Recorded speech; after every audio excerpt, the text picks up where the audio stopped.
On the day of his secret rendezvous, my unsuspecting husband left with a buoyant smile. "It's time to get moving," I said with resolve. "Hooray. We're moving to a new house, Mommy." With determination, I swiftly organized the move and reached out to the necessary contacts. As I prepared for this new chapter, I couldn't help but anticipate the reckoning for both my deceitful husband and my close friend who betrayed me. They were about to face the consequences of their actions, and I was ready to see them come to terms with their choices. My name is Mary, and I'm a 34-year-old part-time worker at a clothing store where I once worked full-time. I transitioned to part-time after marrying and becoming pregnant. My husband, Ben, is employed at a different company. Together, we have a 10-year-old daughter, Amy, who, though growing more reserved, is a generally cheerful and well-behaved child. As a devoted parent, I take great pride in her and cherish every moment we share. I met Ben during vocational school, and our relationship quickly blossomed. Even back then, he had a knack for spending recklessly. Whenever he received his part-time job paycheck, he'd impulsively splurge on pricey items like designer shoes or the latest gaming consoles, luxuries that strained our student budget. There were times when we subsisted on nothing but cereal for days.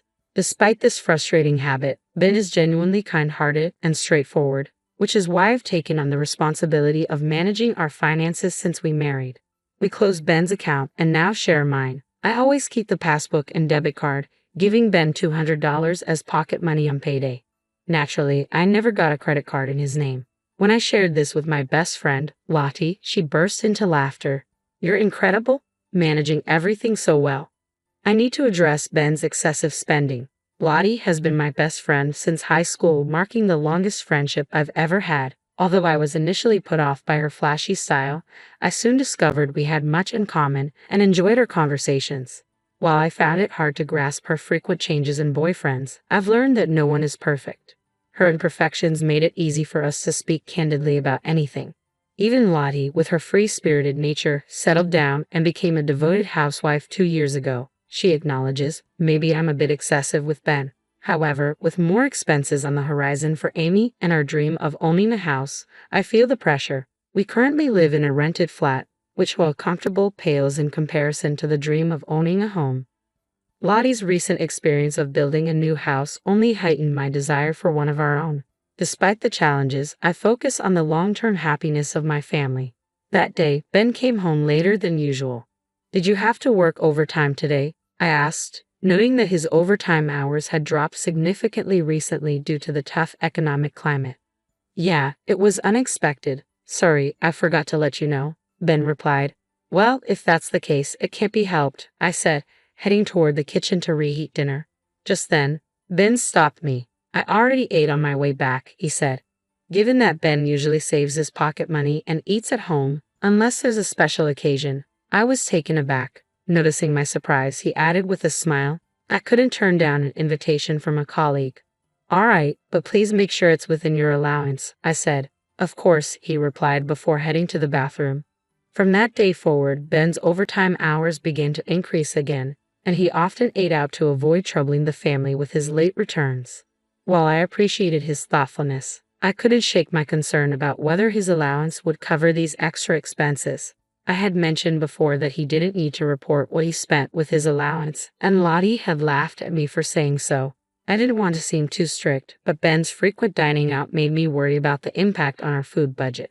While Ben was in the bath, I took the opportunity to check his coat pockets and found his wallet. I wanted to see how much money was left and if there were any receipts from his recent meals out. Normally, I'd ask him directly, but for some reason, I felt compelled to look myself. To my surprise, the $200 in his wallet was nearly untouched. This puzzled me. It seemed unlikely that he was always being treated to meals by colleagues or superiors, and if that were the case, he would have mentioned it.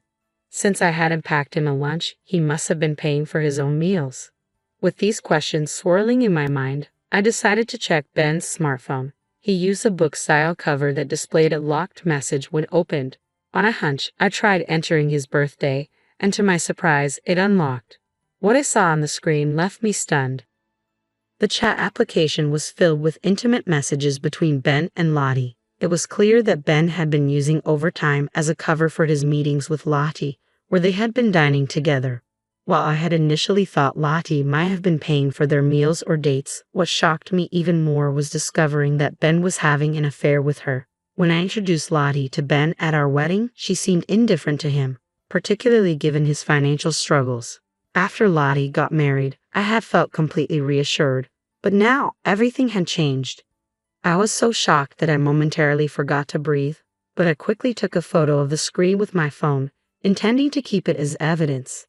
As I captured the intimate messages exchanged between Ben and Lottie, tears began to flow uncontrollably. I had loved Ben and trusted Lottie.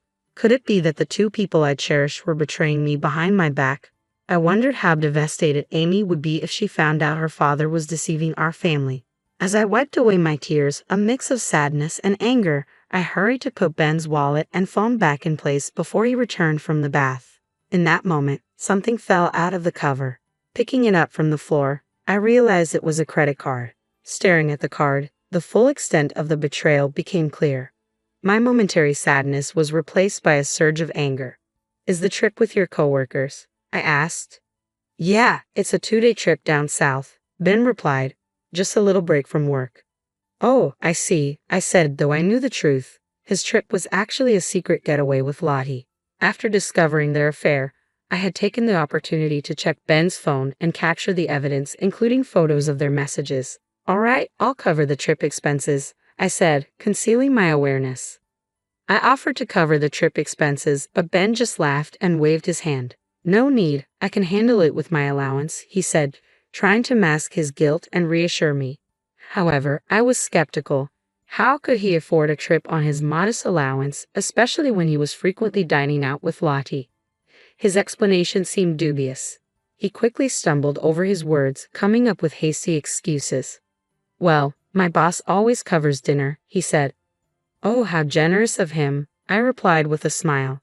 "By the way, I'll be out late tonight too. I've arranged for Amy to stay with her grandparents after school." My parents' house was conveniently located between Amy's school and our home, and they always enjoyed having her.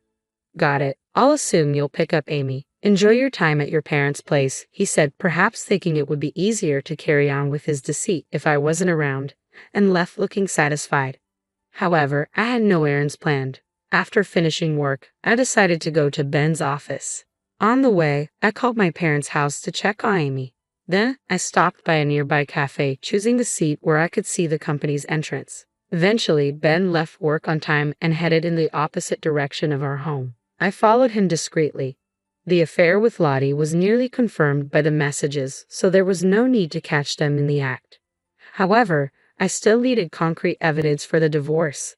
By then, I had already decided in my heart to end my marriage with Ben. I felt it was impossible to continue living with him, and I could no longer see him as Amy's father. Unaware that he was being followed, Ben met Lottie at the station. They walked hand in hand, smiling broadly. At one point, Lottie's high heel got stuck in a crack in the sidewalk and broke. The two of them quickly went into a nearby shoe store, where it appeared that Ben offered to buy her a new pair of high heels. From my hiding spot, I watched as they selected shoes.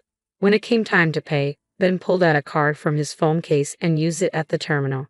To my shock, the card he used was mine.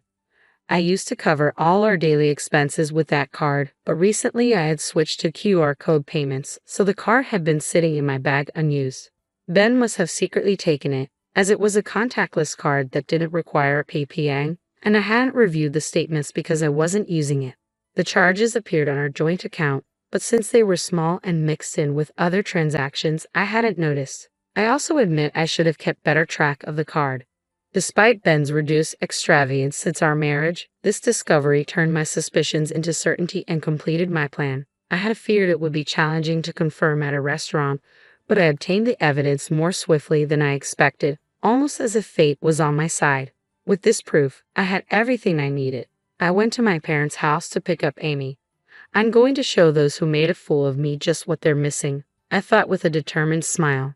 After making sure Ben had left, I called out loudly for Amy. "Amy, we're moving." Amy sprang out of her room, her excitement palpable. "Yay, a new house, Mom. Are you ready to move?" She grinned and flashed a peace sign. "Of course, everything's packed away in the closet, just like you said." When I went to pick up Amy, I shared the news of Ben's affair and the unauthorized use of my credit card with my parents. They were outraged and insisted that I should get a divorce. But my primary concern was Amy's reaction to the surprise. To my surprise, she remained incredibly calm and said, "I already knew, having learned about Ben's affair earlier." I had been trying to maintain a facade of normalcy for our family, but Amy had picked up on the tension. "Mom, you always look sad," she said, her perceptiveness striking me. She understood that her father was causing me pain and added, "We don't need a father like that." I hugged her tightly, tears streaming down my face, and whispered, "I'm sorry." I then shared my plans for revenge with my parents and Amy. They all agreed to support me, and my parents promised to back me in any way they could. Relieved, I proceeded to buy a newly built house on a mortgage, which was manageable thanks to my savings and a significant down payment. I had been secretly planning the move to coincide with Ben and Lottie's trip. "Cheer up, Dana," Amy said with a cheerful tone, and I raised my hand in agreement. "Now for the final step," I said as I picked up my phone to make a call while unpacking in the new house and having dinner with Amy. Ben's call came in shortly after. He sounded anxious and asked if he could use a money transfer app. I feigned ignorance and asked if he meant QR code payments. He explained that he had overspent and needed to download the app before the movers arrived. Earlier, I had reported my credit card as missing to customer support and requested a temporary suspension due to potential theft. This had immediately disabled the card, leaving Ben, who relied on it, in a difficult situation. Having already exhausted his allowance, he had no choice but to ask me for help. I couldn't hold back my laughter, and after a hearty laugh, I finally revealed the truth to Ben.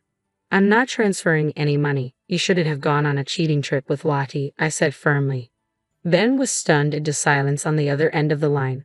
"I know you've been using my card without permission. I've already contacted the card company to stop it," I continued. After a pause, he muttered a quiet apology. "Do you really think sorry will fix this? What you did is theft, a crime. Both Amy and I are deeply hurt. How can you ever make amends for this?"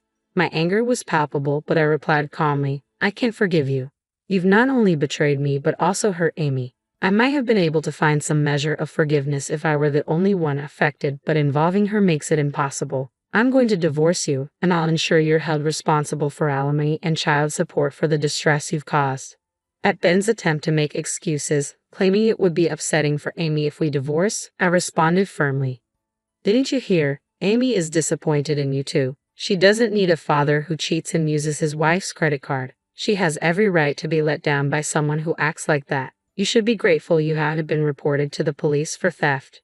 Go to Lottie. I've already sent your belongings to her house." We had packed up not just to facilitate our move to the new house, but also to sort out Ben's things. While he was away, we organized our belongings for the new house and sent his things to Lottie's place.